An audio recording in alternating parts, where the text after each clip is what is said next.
எனக்கு ஓட்டு போடுங்க, போடாது போங்க.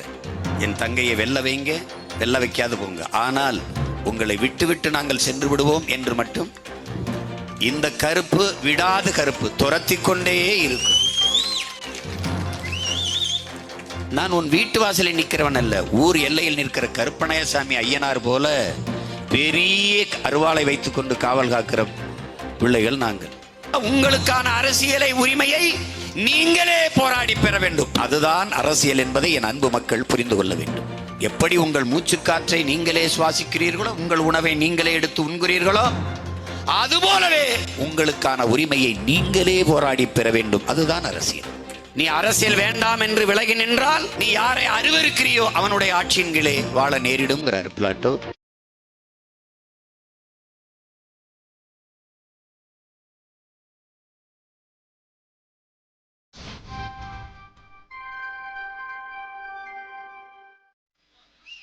எங்களின் உயிரோடும் உணர்வோடும் கலந்து வாழுகின்ற அன்பு உறவுகள் அனைவருக்கும் வணக்கம்.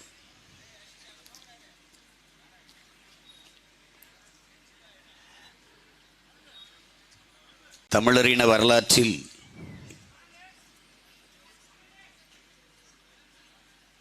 இது ஒரு பெரும் அரசியல் புரட்சி. எந்த பின்புலமும் இல்லாது,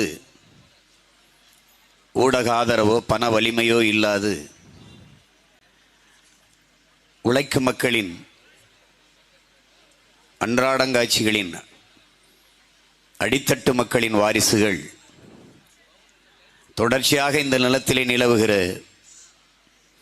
அநீதி, கொடுமை, அடக்குமுறை, ஒடுக்குமுறை, சாதிய இழிவு, தீண்டாமை, பசி, பஞ்சம், ஏழ்மை, வறுமை,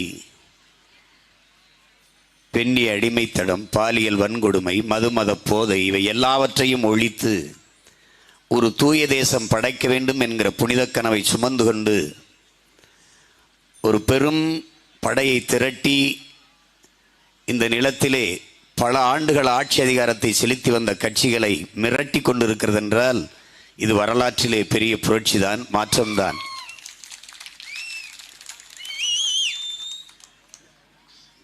என் அன்பு மக்களே, என் அருமை உடன் பிறந்தார்களே, மூச்சு விடாமல் இருப்பது மட்டும் மரணம் அல்ல, முயற்சி செய்யாமல் இருப்பதும் மரணம்தான். இதய துடிப்பு நின்றுவிட்டால் மட்டும் இறந்தவன் அல்ல, லட்சிய துடிப்பு நின்றுவிட்டாலும் இறந்து போனவன் தான். உங்கள் பிள்ளைகள் இதய துடிப்பில் வாழாது ஏற்றுக்கொண்டிருக்கிற லட்சிய துடிப்பில் வாழ்ந்து கொண்டிருக்கிறோம் என்பதை நீங்கள் புரிந்து கொள்ள வேண்டும். தொடர்ந்து எங்களை தோற்கடிக்கிறீர்கள்.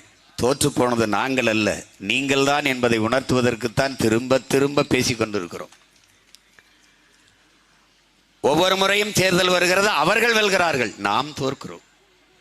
அதை நன்கு நீங்கள் புரிந்து கொள்ள வேண்டும். அதிலும் எண்ணினை இளைய என் தம்பி தங்கைகள், பள்ளி கல்லூரிகளில் படித்துக் கொண்டிருக்கிற என் பாசத்திற்குரிய இளையவர்கள், எதிர்கால தமிழகத்தை மாற்றி படைக்க காத்திருக்கிற இளைய தலைமுறை புரட்சியாளர்கள், நீங்கள் இதை புரிந்து கொள்ள வேண்டும். உலகெங்கிலும் ஆக பெரும் அறிஞர் பெருமக்கள், தத்துவ ஞானிகள், மண்ணை மக்களை நேசித்து நின்ற பெருமக்கள் எல்லோரும் முன்வைத்த கோட்பாடுகள், தத்துவங்கள், அரசியல் முழக்கங்கள் 2000 ஆண்டுகளில் இப்படி ஒரு சிந்தனையாளன் தோன்றியதில்லை, இனி தோன்றப்போவதும் இல்லை என்ற அளவிற்கு உலக மாந்தர்களால் போற்றப்பட்ட மாமேதை மார்க்ஸ் அவர்கள் கனவுகளுக்கு பதிலாக அறிவியலையும், கண்ணீருக்கு பதிலாக பூமியையும் இந்த பூமியிலே விதைத்தார். அவன் சொன்னான், இழப்பதற்கு நம்மிடத்திலே என்ன இருக்கிறது? உயிரை தவிர. ஆனால் அடைவதற்கு ஒரு பொன்னுலகம் இருக்கிறது என்றார்.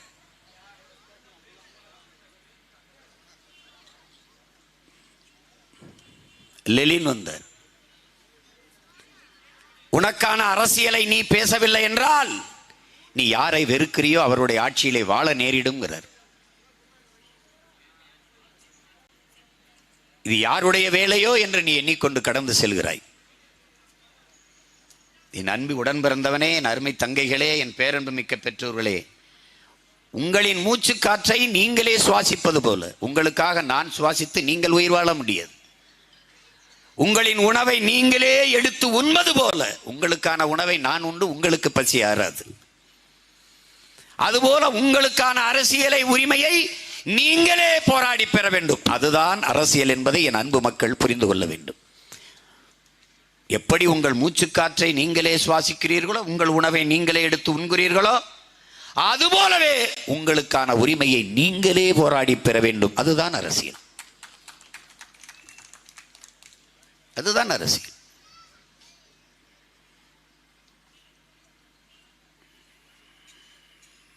பிளாட்டோ வந்தார், சாக்ரட்டிஸ் வந்தார், பிளாட்டோ வந்தார். நீ அரசியல் வேண்டாம் என்று விலகி நின்றால் நீ யாரை அருவருக்கிறியோ அவனுடைய ஆட்சியின் கீழே வாழ நேரிடுங்கிறார் பிளாட்டோ. அரிஸ்டாட்டில் வந்தார், அரசியல் வேண்டாம் என்று நீ விலகி நிற்கலாம், ஆனால் அரசியல் உன் வாழ்க்கையிலிருந்து ஒருபோதும் விலகி நிற்காது என்றார். அது உன்னை விட்டு விலகாதராங்கிறார். எவ்வளவு பெரிய மேதைகள் எல்லாம் கற்பித்ததை கற்றோம். ஆனால் என்ன இந்த நிலத்தில் நடக்கிறது என்பதை நீங்கள் ஆழ்ந்து கவனிக்க வேண்டும். என் உடன் பிறந்தவர்களே, எனக்கு ஓட்டு போடுங்க, போடாது போங்க, என் தங்கையை வெல்ல வைங்க, வெல்ல வைக்காது போங்க, ஆனால் உங்களை விட்டு விட்டு நாங்கள் சென்று விடுவோம் என்று மட்டும் இந்த கருப்பு விடாது கருப்பு துரத்தி கொண்டே இருக்கும். நான் உன் வீட்டு வாசலில் நிற்கிறவன் அல்ல, ஊர் எல்லையில் நிற்கிற கருப்பணயசாமி ஐயனார் போல பெரிய அருவாளை வைத்துக்கொண்டு காவல் காக்கிற பிள்ளைகள் நாங்கள். ஆழ்ந்து கவனிக்க வேண்டும் இதை. வியட்நாம் விடுதலைக்கு புரட்சி செய்த ஹோசிமின் 1000 ஆண்டுகள் நாம் அடிமையாக வாழ்வதை விட சுதந்திரமாக சாவது மேலானது என்ற முழக்கத்தை முன்வைத்தான். அது அவருடைய அரசியல்.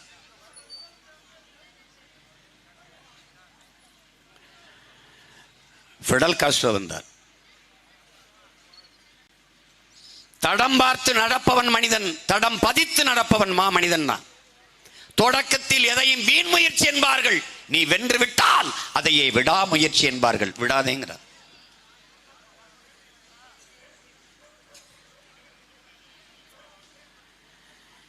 நீ போகிற பாதையில் உனக்கு எந்த எதிர்ப்பும் இல்லையா, திரும்பி வா, அது வேற யாரோ சென்ற பாதை, நீ போக வேண்டிய பாதை இல்லை.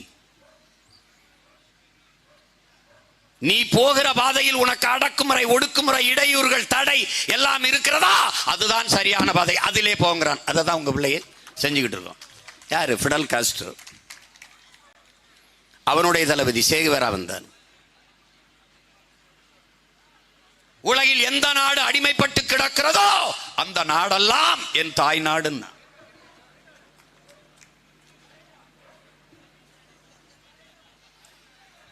எங்கே பசித்தவர்களின் குரல் என் செவிகளில் விழுகிறதோ அந்த திசையை நோக்கி என் கால்கள் பயணிக்கும்ங்கிறார். அது அவன் முன்வைத்த அரசியல்.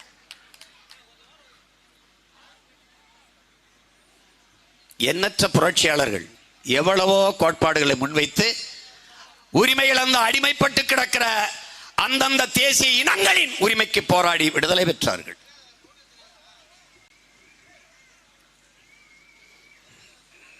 ஆபிரகாம் லிங்கன் வந்தார், மால்கம் எக்ஸ் வந்தார், மார்ட்டின் லூதர் கிங் வந்தான். இந்த ஒரு இடைத்தேர்தலில் நின்று ஒரு தொகுதியில் நின்று 2 ஆண்டு பதவி, இது என்ன செய்வாய் சீமான்? அப்படி பார்க்க முடியாது. மார்ட்டின் லூதர் கிங் சொல்கிறான், ஏன் மொத்த படிக்கட்டையும் பார்த்து பயந்து வியந்து நிற்கிறாய்? நம்பிக்கையோடு முதல் படியில் ஒரு அடியை எடுத்து வையடா. முதல்ல ஒரு அடி எடுத்து வைடா, ஒவ்வொரு படியா தான்டா ஏறணுன்றான். அந்த ஒரு படிதான் இந்த விக்கிரவாண்டியில் நடக்கிற இடைத்தேர்தல். அதே வேற வடிவத்தில் எங்கள் உயிர் தலைவன் எங்களுக்கு கற்பிக்கிறான். எத்தனை 1000 கிலோமீட்டர் பயணமானாலும் ஒரு காலடி தடத்தில் தான் தொடங்கியாக வேண்டும்ங்கிறான். தொடங்குறோம்.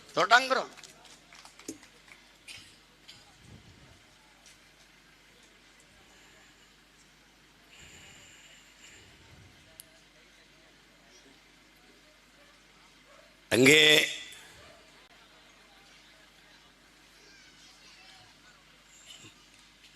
மாசேத்துங், சீன புரட்சியாளன் மாசேத்துங் வந்தார். அமைதியாக இருக்கத்தான் மரம் நினைக்கிறது, ஆனால் காற்றதை எப்படி இருக்க விடுவதில்லைங்கிறார். நாம் எந்த ஆயுதத்தை எடுக்க வேண்டும் என்பதை எப்போதும் நம் எதிரிகள் தான் தீர்மானிக்கிறார்கள் என்கிறார். ஆனால் திமுக எடுக்கிற ஆயுதத்தை நாம் எடுக்க முடியாது. ஏனென்றால் என் அன்பு மக்களே, கஷ்டப்படுகிற மக்களுக்கு கடைசி புகலிடம் கடவுள். அயோக்கிய அரசியல் தலைவனுக்கு கடைசி புகலிடம் காசு.